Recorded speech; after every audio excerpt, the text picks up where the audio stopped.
फक्त 5 मिनिटांमध्ये कुकरमध्ये झटपट अशी तांदळाची खीर बनून तयार होती।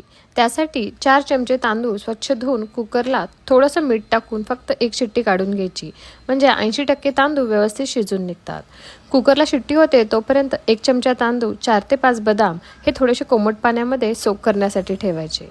तांदूळ छानपैकी शिजलेले आहेत, त्यामध्येच अर्धा लिटर दूध साईसहित ॲड करायचं आणि त्याला हलवत राहायचं, म्हणजे भात खाली चिटकणार नाही।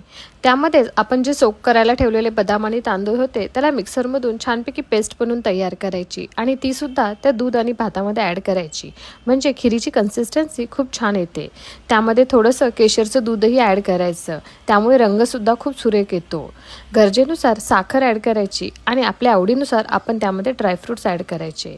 थोडीशी विलायची पूड, खूप छान असा फ्लेवर येतो। त्याला फक्त एक 5 मिनिटं बॉईल द्यायचा आणि झटपट आपली तांदळाची खीर तयार। थँक्यू।